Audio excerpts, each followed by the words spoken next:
ഒരു വിശിഷ്ടാതിഥി വരികയാണെങ്കിൽ ആ അൾമാരിയിലല്ല, വേറെ സൂക്ഷിച്ചു വച്ചിട്ടുണ്ട് ഇച്ചിരി സ്വർണത്തിൻ്റെയൊക്കെ കളറുള്ള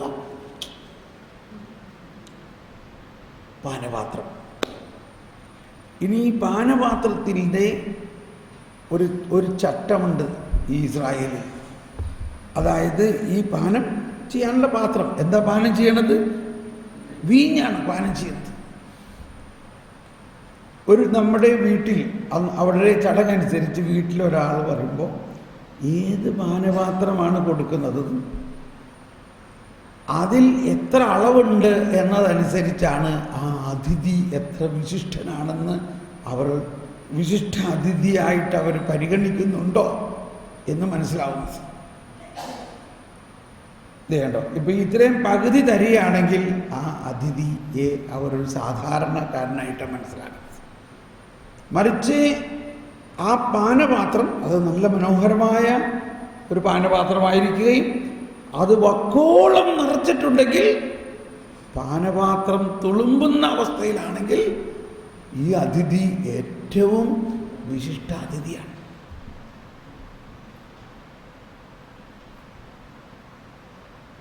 മനസ്സിലാവുന്നുണ്ടോ? എന്ന് പറഞ്ഞാൽ മരുമോൻ ആദ്യം വീട്ടിൽ വന്നപ്പോൾ അമ്മായിയമ്മ സ്വീകരിച്ച പോലെ. എനിക്കറിഞ്ഞൂടാ ഇപ്പോഴത്തെ അവസ്ഥ എന്താണ്. എൻ്റെ അമ്മായിയമ്മയ്ക്ക് എന്തോ ഒരു സ്നേഹമായിരുന്നു. ഏറ്റവും വിശിഷ്ടമായ രീതിയിൽ എന്നെ സ്വീകരിക്കുന്നു. അല്ലെങ്കിൽ മണവാട്ടി മണവാളനെ സ്വീകരിക്കുന്ന പോലെ, മണവാളൻ മണവാട്ടിയെ സ്വീകരിക്കുന്നതെല്ലാം ഏറ്റവും വിശിഷ്ടമായിട്ടാണ്. അപ്പോൾ ഇസ്രായേലിലെ ചട്ടം അനുസരിച്ച് ഒരതിഥി വന്നാൽ തന്നെ സാധാരണ അതിഥി, VIP, പിന്നെ VVVIP, വെരി വെരി ഇമ്പോർട്ടൻ്റ് അതിഥി, അതൊക്കെയാണ് നമ്മളുടെയും. അപ്പോൾ അങ്ങനെയുള്ള ഒരു അതിഥിയായിട്ട് ദൈവം നമ്മളെ കണക്കാക്കുന്നു. അതാണ് കർത്താവാണെൻ്റെ ഓഹരിയും പാനപാത്രവും. അപ്പോൾ ഈ ഓഹരി, കർത്താവ് നമുക്ക് തരുന്ന ഓഹരി ആരാണ്? എന്താണ്? കർത്താവിനെ തന്നെയാണ്.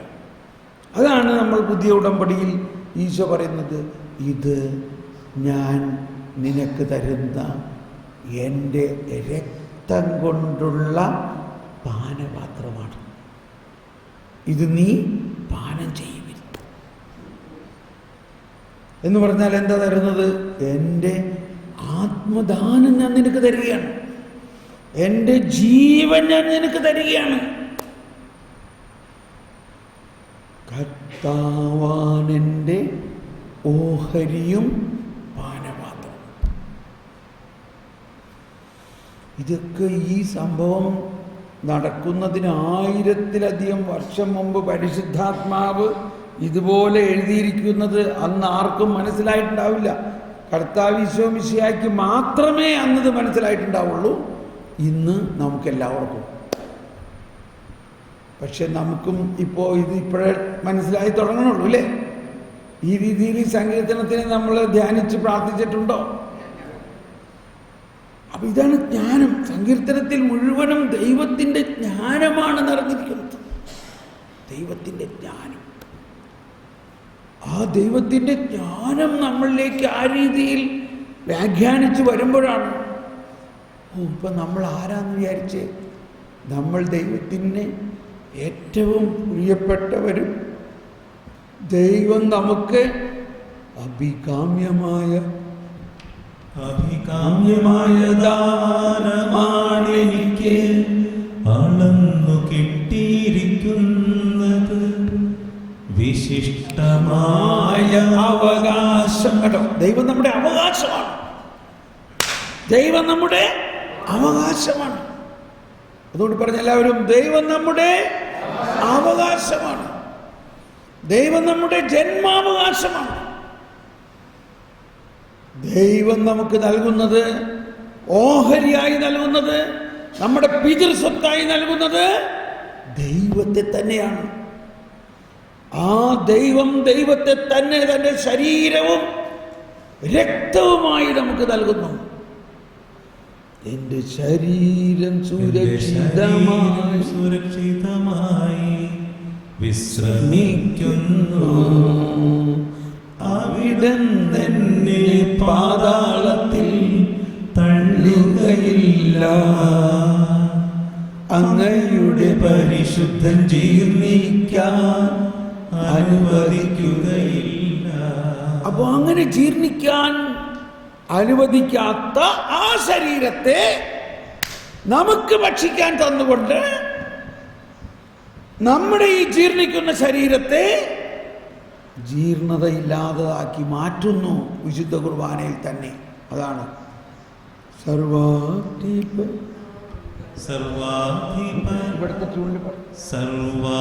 സർവാധിപനാം കർത്താവേ, നിന്നെ വണങ്ങി നമിക്കുന്നു.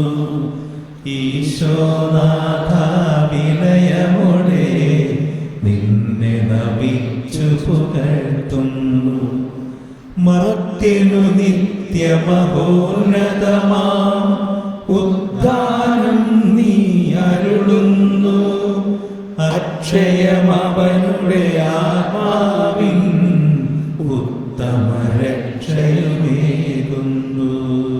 കർത്താവേ, അങ്ങ് ഞങ്ങളുടെ ശരീരങ്ങളെ ഉയർപ്പിക്കുന്നവനും ആത്മാക്കളെ രക്ഷിക്കുന്നവനും ജീവനെ നിത്യം പരിപാലിക്കും. അപ്പൊ ഈ ശരീരത്തിൻ്റെ ഉയർപ്പ്, അന്ത്യദിനത്തിൽ ഉണ്ടാകാൻ പോകുന്ന ആ ഉയർപ്പ്, ആ ഉയർപ്പിക്കുന്ന യേശുവിനെ ആണോ നമ്മളിവിടെ സ്വീകരിക്കുന്നത്? ആണോ? അപ്പോൾ നമ്മളിപ്പോൾ വിശുദ്ധ കുർബാനയിലൂടെ സ്വീകരിക്കുന്നത് ഞാനാണ് ജീവനും പുനരുത്ഥാനവും എന്ന് പറഞ്ഞ അന്ത്യദിനത്തിൽ ഉയർപ്പിക്കുന്ന ആ യേശുവിനെയാണ് നമ്മളിപ്പോൾ ഇവിടെ സ്വീകരിക്കുന്നതെങ്കിൽ ആ ശരീരം ഭക്ഷിക്കുന്നവൻ എൻ്റെ ശരീരം ഭക്ഷിക്കും, എൻ്റെ രക്തം പാനം ചെയ്യും, മാനവനെന്നിൽ നിവസിക്കും, അവനിൽ ഞാനും നിശ്ചയമാ. വിധിയിൽ വീഴാതവനെ ഞാൻ അന്തിമ ദിവസമുയർപ്പിക്കും. നിത്യായുസ്സവനേകും ഞാൻ.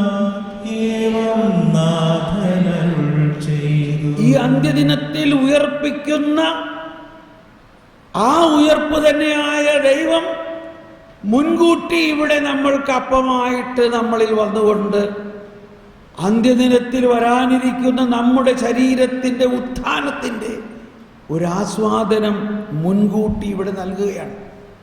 ഇപ്പോൾ ഇവിടെ ജീവിച്ചിരിക്കുമ്പോൾ തന്നെ 1002 ഖണ്ഡികയിൽ പറയുകയാണ്, നാം അന്ത്യദിനത്തിൽ ഉയർക്കും എന്നത് സത്യമെങ്കിൽ, മറ്റൊരു വിധത്തിൽ പറഞ്ഞാൽ അവസാന ദിവസം ക്രിസ്തു നമ്മെ ഉയർപ്പിക്കുമെന്നത് സത്യമെങ്കിൽ, ഒരു വിധത്തിൽ നാം ക്രിസ്തുവിനോട് കൂടെ ഉത്ഥാനം ചെയ്ത് കഴിഞ്ഞു എന്നതും സത്യമാണ്.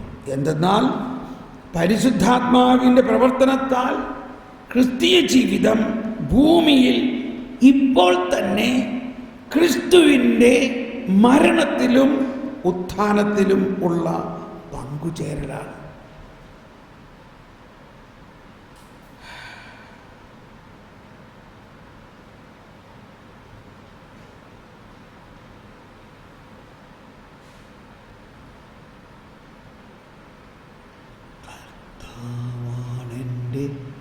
ഓഹരിയും പാനപാത്രവും എന്റെ ഭാഗധേയമിടുത്തെ കരങ്ങളിലാണ്. അഭികാമ്യമായ ദാനമാണ് എനിക്ക് അളന്നു കിട്ടിയിരിക്കുന്നത്. വിശിഷ്ടമായ അവകാശം എനിക്കു ലഭിച്ചിരിക്കുന്നു. Praise the Lord. നമുക്കൊന്ന് എഴുന്നേറ്റ് ഒന്ന് സ്തുതിക്കാം. പരിശുദ്ധാത്മാവേ, ആത്മാവ് നമ്മുടെ ആത്മാവിൽ പ്രാർത്ഥിക്കട്ടെ. പരിശുദ്ധാത്മാവേ, അങ്ങനിൽ പ്രാർത്ഥിക്കണമേ. ഈ ദൈവിക രഹസ്യങ്ങൾ എനിക്ക് മനസ്സിലാക്കി തരാൻ എൻ്റെ ബുദ്ധിയെയും ബോധ്യത്തെയും രൂപാന്തരപ്പെടുത്തണമേ. നിങ്ങൾ ഭാഷാവരത്തിൽ സ്തുതിച്ച് പ്രാർത്ഥിക്കുമ്പോൾ ആത്മാവ് പരിശുദ്ധാത്മാവിൻ്റെ കോറസ് മാത്രം നമ്മൾ പാടും. അങ്ങനെ പാടുമ്പോൾ നമ്മളിൽ കത്തിപ്പടരണേ എന്നെല്ലാം പറയുമ്പോൾ ആത്മാവ് തന്നെ, നമ്മളല്ല, നമ്മളിൽ വസിക്കുന്ന പരിശുദ്ധാത്മാവ് നമ്മുടെ ബുദ്ധിയിലും ബോധ്യത്തിലും കിടക്കുന്ന പഴയ സിദ്ധാന്തങ്ങളെല്ലാം കത്തിച്ചുകൊണ്ട് പുതിയ സിദ്ധാന്തങ്ങൾ, പുതിയ രഹസ്യങ്ങൾ നമ്മളിൽ ലഭിക്കുന്നതിന് ആത്മാവ് പ്രാർത്ഥിക്കുന്ന ആ ബോധ്യത്തോടൊന്ന് ഭാഷാവരത്തിൽ സ്തുതിക്കാം. ശാലഹല. ആത്മാവ് പ്രാർത്ഥിക്കുകയാണ്. ഭാഷാവരം നമ്മുടെ ആത്മാവിൻ്റെ പ്രാർത്ഥനയാണ്. അതോടൊപ്പം പരിശുദ്ധാത്മാവ് പ്രാർത്ഥിക്കുന്നു.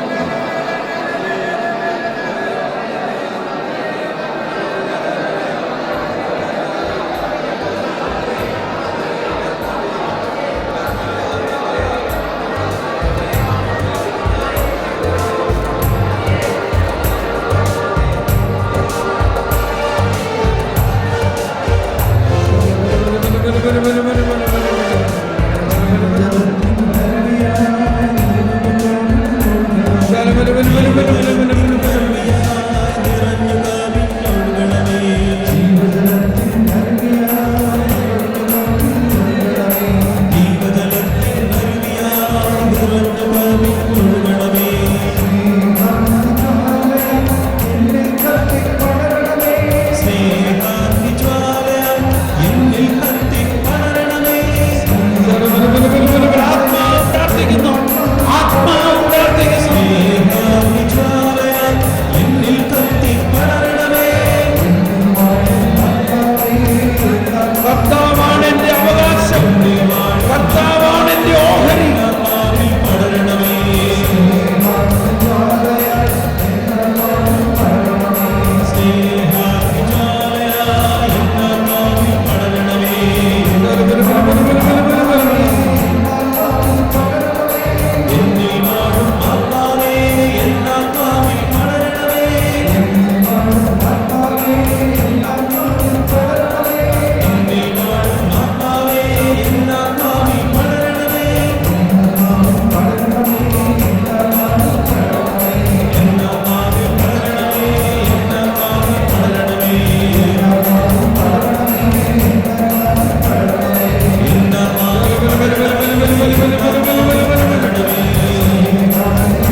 ഞങ്ങളിലുള്ള പരിസയ മനോഭാവം എടുത്ത് മാറ്റണമേ.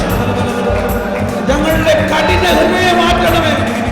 ഞങ്ങളുടെ ശിലാഹൃദയം എടുത്ത് മാറ്റണമേ. ഞങ്ങൾക്ക് മാംസവ ഹൃദയം നൽകണമേ.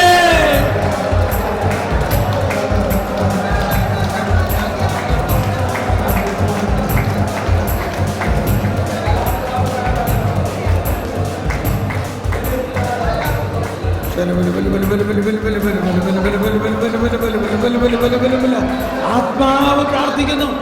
നമ്മുടെ ആത്മാവിനോട് ചേർന്ന് പരിശുദ്ധാത്മാവ് പ്രാർത്ഥിക്കുന്നു. നമ്മളെ രൂപാന്തരപ്പെടുത്താൻ വേണ്ടി പ്രാർത്ഥിക്കുന്നു. നമ്മുടെ പഴയ മനുഷ്യനെ ഉരിഞ്ഞു മാറ്റാൻ പ്രാർത്ഥിക്കുന്നു. നമ്മുടെ ശിലാഹൃദയം എടുത്ത് മാറ്റാൻ പ്രാർത്ഥിക്കുന്നു. നമ്മുടെ തെറ്റായ മനോഭാവങ്ങൾ എടുത്ത് മാറ്റാൻ പ്രാർത്ഥിക്കുന്നു. നമ്മളിലുള്ള അന്ധവിശ്വാസങ്ങൾ അകലാൻ പ്രാർത്ഥിക്കുന്നു.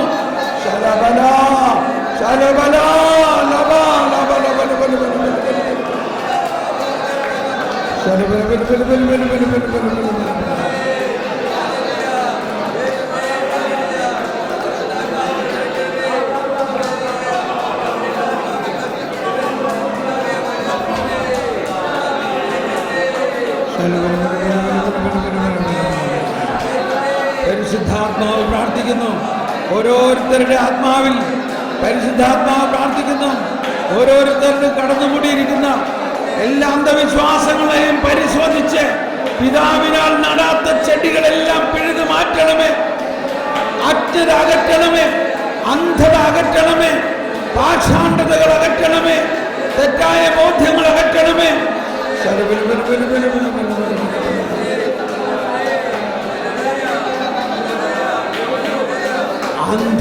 അന്ധനെ വഴി നടത്തിയാൽ ഇരുവരും കുഴിയിൽ വീഴും.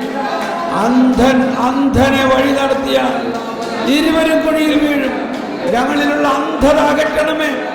പരിശുദ്ധാത്മാവ് പ്രാർത്ഥിക്കണമേ.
പരിശുദ്ധാത്മാവ് നമ്മുടെ ആത്മാവിൽ പ്രാർത്ഥിക്കുന്നു.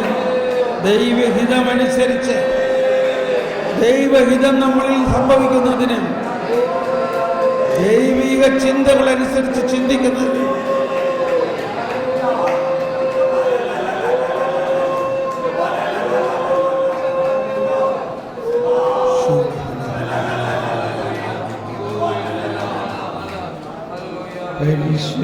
പരിശുദ്ധാത്മാവാം ദൈവമേ അങ്ങേ പരിശുദ്ധാത്മാവാം ദൈവമേ അങ്ങേയ്ക്കാരാധന. രണ്ട് കരങ്ങൾ ഹൃദയത്തിൽ ചേർത്ത് വെച്ചുകൊണ്ട് പരിശുദ്ധാത്മാവിനെ ആരാധിക്കുക. പുത്രൻ സമനായ ദൈവമേ അങ്ങേയ്ക്കാരാധന.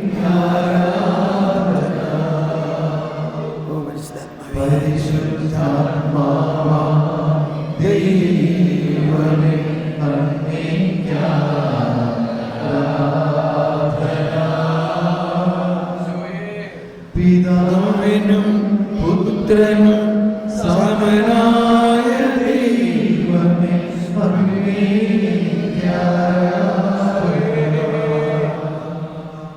പിതാവിന്റെയും പുത്രന്റെയും സ്നേഹമേ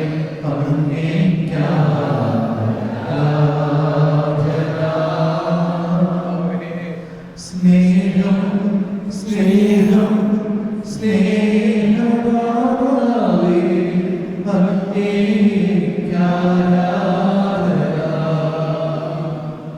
പിതാവിന്റെയും പുത്രന്റെയും ജീവനെ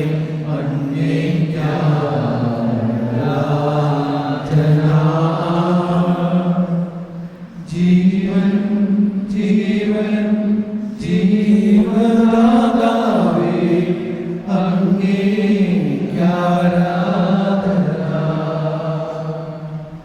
പിതാവിനും പുത്രനും സമനായ ദൈവമേ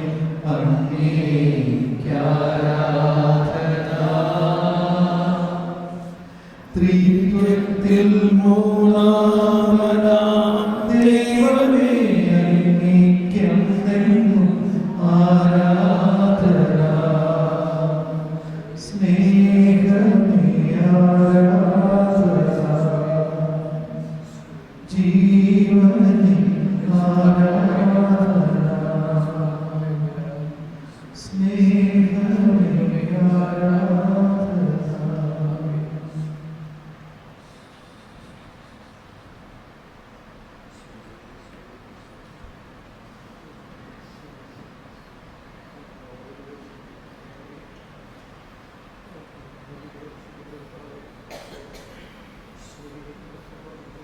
ശാന്തമായി ഇരിക്കാം. അല്പസമയം ഈ മൗനമായിട്ടൊന്ന് പ്രാർത്ഥിക്കൂ. അല്പസമയം മൗനമായി ആത്മാവിനെ നമ്മൾ ആരാധിക്കുന്നു. പരിശുദ്ധാത്മാവ് നമ്മുടെ ആത്മാവിൽ നമുക്ക് വേണ്ടി പ്രാർത്ഥിക്കുന്നു. നമുക്കറിയില്ല എങ്ങനെ പ്രാർത്ഥിക്കണമെന്നും എന്ത് പ്രാർത്ഥിക്കണമെന്നും എങ്ങനെ നമ്മുടെ ജീവിതത്തെ പുതിയ സൃഷ്ടിയാക്കി മാറ്റാൻ പറ്റുമെന്നും നമുക്കറിയില്ല. പരിശുദ്ധാത്മാവേ, നീ തന്നെ പ്രാർത്ഥിക്കണേ, നീ തന്നെ ചെയ്യണേ. ഇങ്ങനെ ലയിച്ച് ഒരു 3-4 മിനിറ്റ് അങ്ങനെ ഇരിക്കുക.